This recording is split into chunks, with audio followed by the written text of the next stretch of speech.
Assalamualaikum warahmatullahi wabarakatuh. Halo teman-teman semua, apa kabarnya nih? Semoga baik-baik aja ya. Kami dari kelompok 3 akan membahas tentang dampak asap rokok terhadap kesehatan.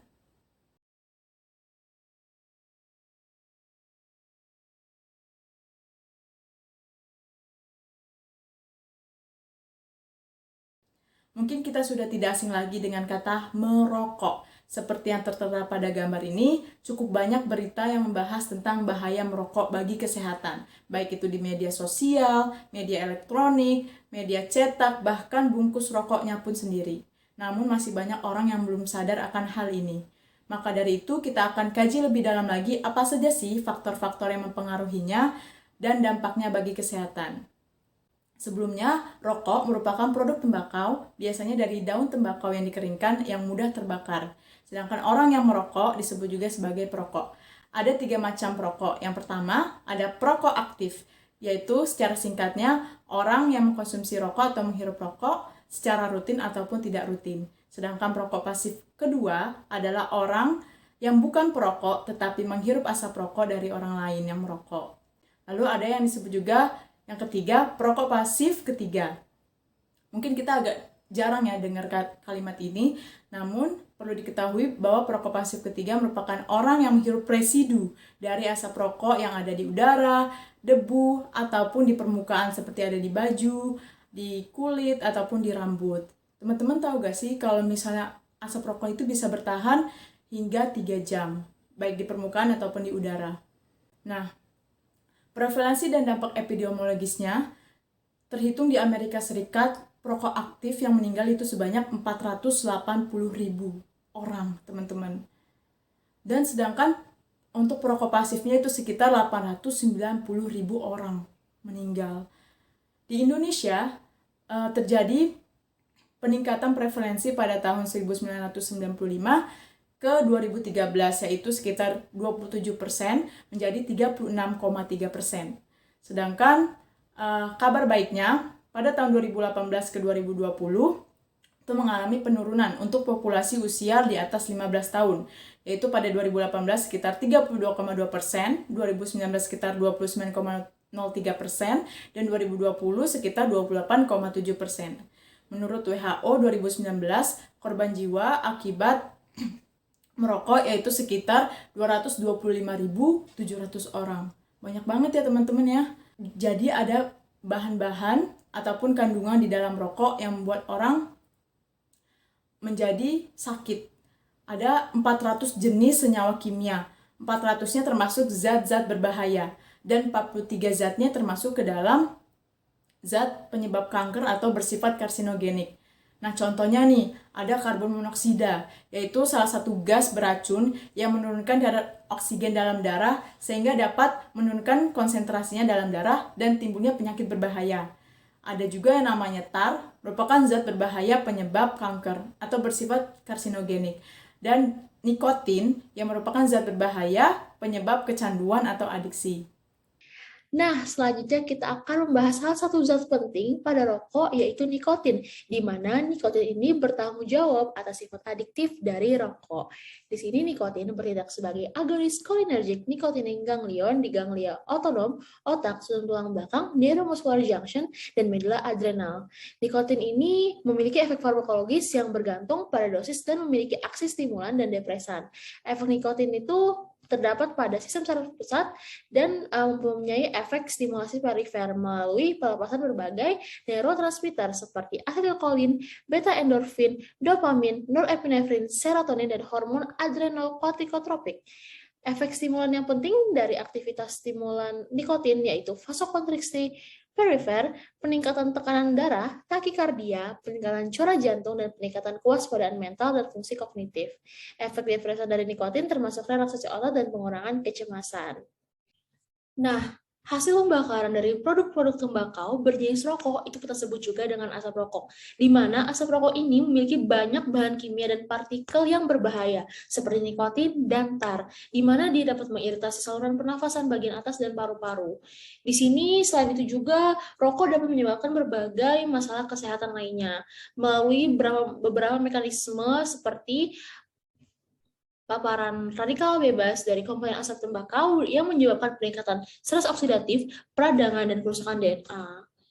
Racun kimia dalam asap tembakau ditransfer dari paru-paru ke aliran darah, di mana ia akan diangkut ke hampir setiap bagian tubuh manusia.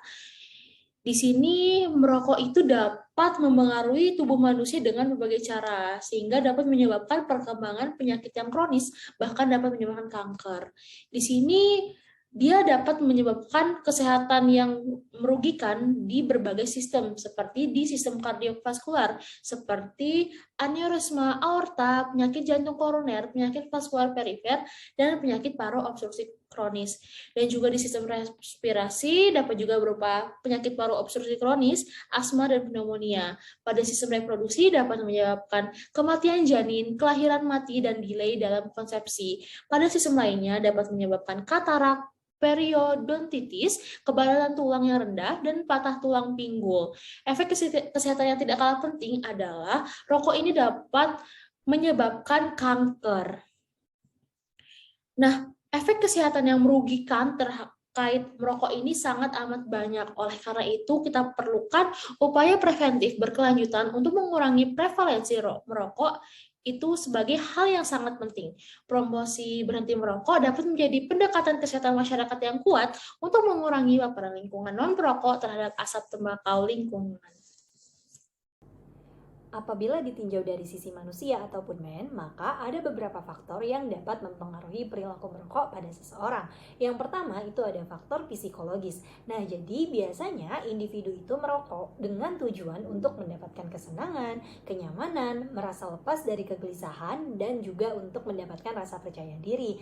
Nah, oleh karena itu biasanya individu perokok apabila ingin berhenti merokok, maka akan lebih cepat ataupun akan lebih mudah berhenti apabila lingkungan di sekitarnya ini adalah orang-orang yang memang menolak perilaku merokok dibandingkan dengan orang-orang yang memang mendukung perilaku merokok tersebut.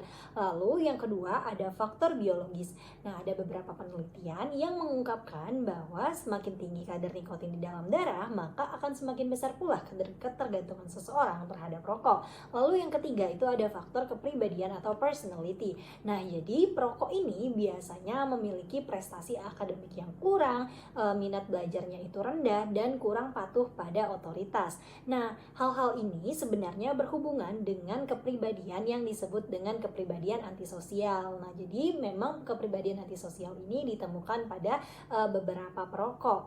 Nah, lalu yang keempat adalah faktor kejiwaan atau psikodinamik. Ada teori yang masuk akal tentang hubungan antara faktor kejiwaan atau psikodinamik ini terhadap perilaku merokok, yaitu adalah kurangnya ataupun belum selesainya kebutuhan oral yang tidak terpenuhi semasa bayi pada seseorang, sehingga itu akan berpengaruh pada perilaku merokoknya di masa depan.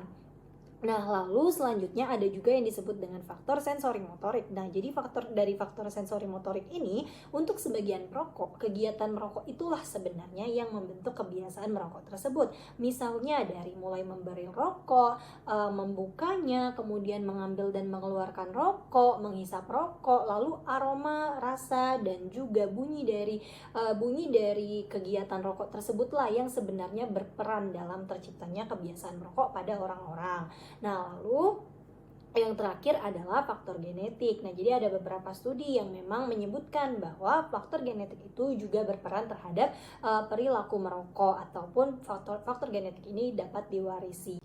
Upaya pencegahan untuk mengurangi angka kejadian merokok sangat penting untuk dilakukan. Ada beberapa hal yang dapat dilakukan untuk mencegah dan mengurangi angka kejadian merokok, yaitu dengan cara memberikan motivasi kepada para remaja. Nah, motivasi-motivasi ini dapat diberikan dalam bentuk kampanye anti rokok. Kampanye anti rokok ini pun dapat dibuat dalam berbagai bentuk, seperti dalam bentuk poster, film, serta diskusi tentang berbagai aspek yang berkaitan dengan merokok.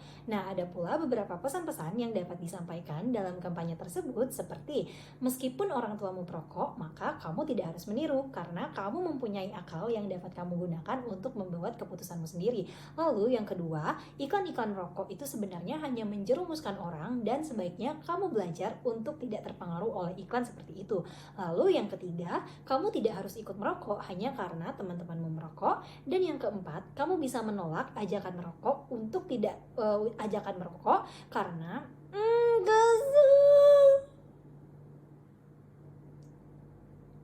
Ulang.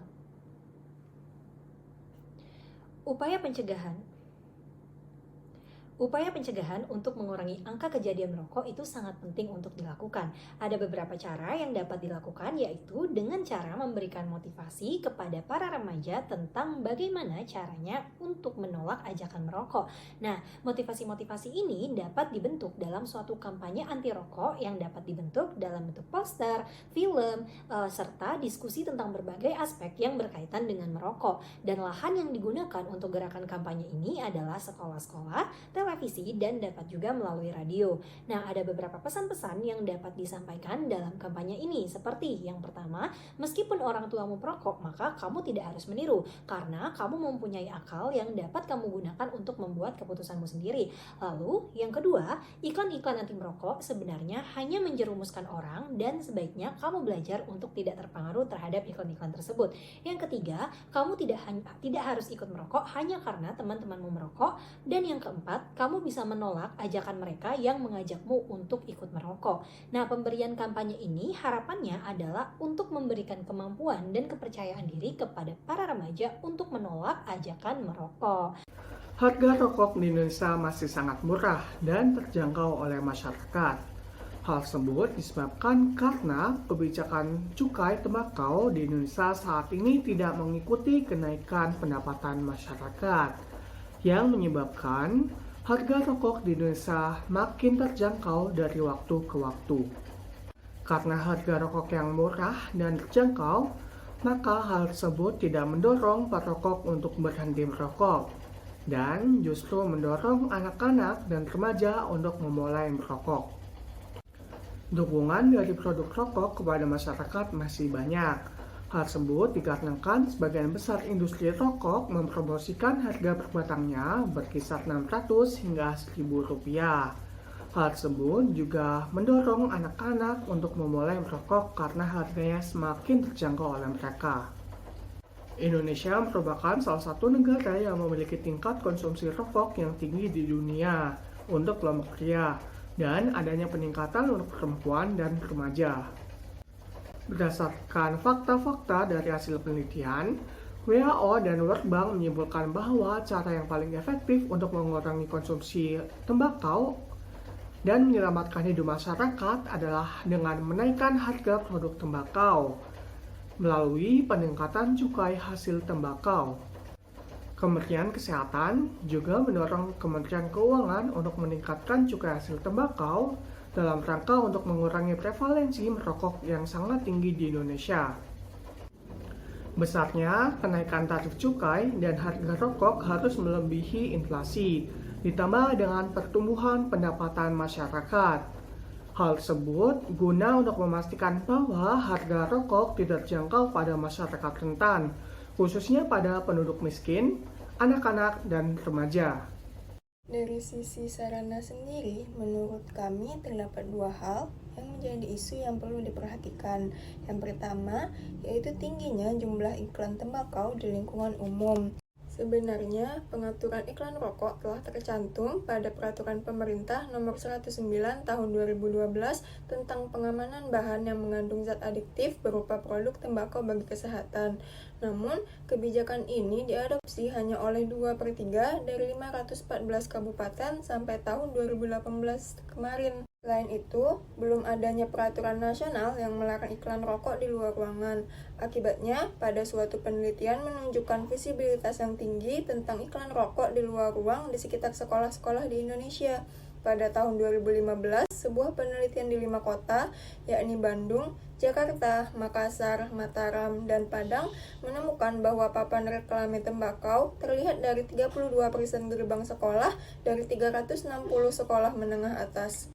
Pada sebuah penelitian pada tahun 2018, ditemukan total 3.453 iklan di seluruh kota Semarang.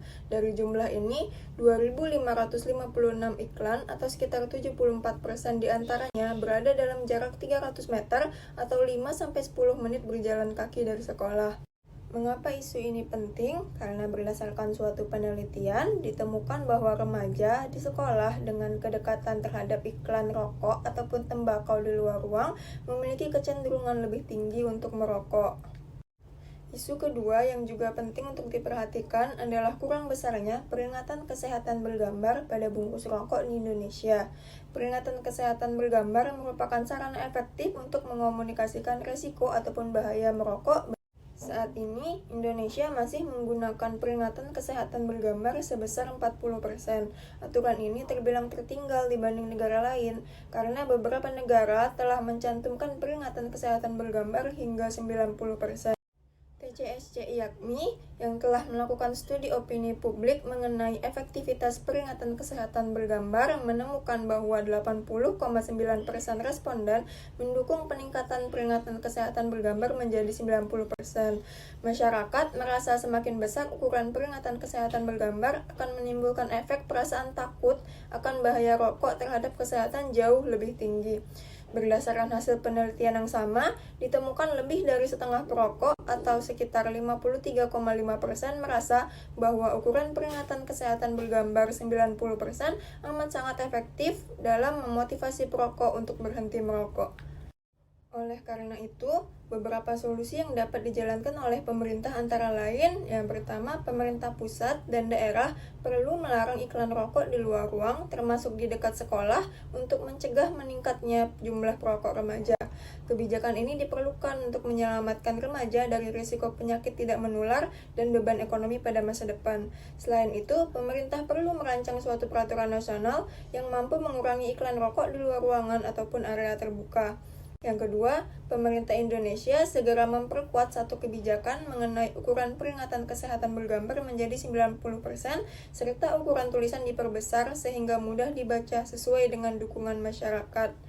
Lalu, bagian dari atas tutup kemasan rokok seharusnya termasuk area peringatan kesehatan bergambar. Dan sisi samping kanan dari bungkus rokok harus mencantumkan tulisan rokok dilarang dijual kepada anak usia 18 tahun ke bawah. Jika ditinjau dari sisi metode, terdapat beberapa masalah yang mempengaruhi perilaku merokok seseorang. Yang pertama, sosialisasi terhadap bahaya asap rokok masih kurang. Hal ini dapat dilihat dari pesan layanan masyarakat di media elektronik tentang bahaya rokok masih sangat jarang, apalagi pesan kesehatan melalui media luar ruang. Dan juga eliminasi iklan, promosi dan sponsor terkait dengan tembakau masih sangat terbatas.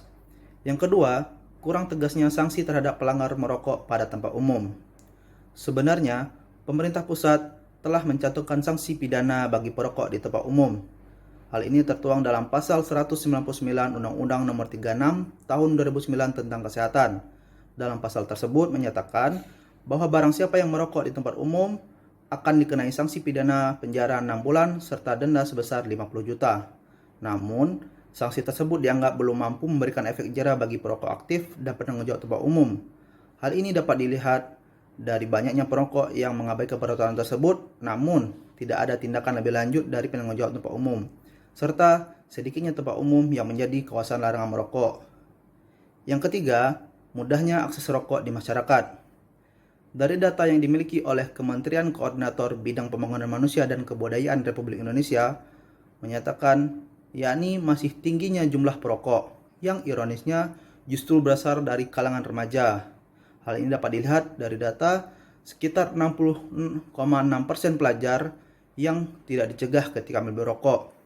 Ada 56% pelajar yang melihat orang membeli rokok dan merokok. Tidak hanya itu, ada pula 15,7% pelajar yang melihat iklan rokok elektronik di internet. Dan 41,% pelajar mengetahui rokok elektronik dari teman-temannya. Ini menjadi tantangan terbaru dan nampaknya pemakaian rokok elektronik ini cukup berkembang pesat. Dari permasalahan tersebut, terdapat beberapa solusi yang dapat diterapkan. Pertama, meningkatkan sosialisasi bahaya asap rokok terhadap masyarakat dengan berbagai media seperti membuat poster, mengadakan penyuluhan, memberikan edukasi kepada remaja, dan media promosi tentang bahaya rokok.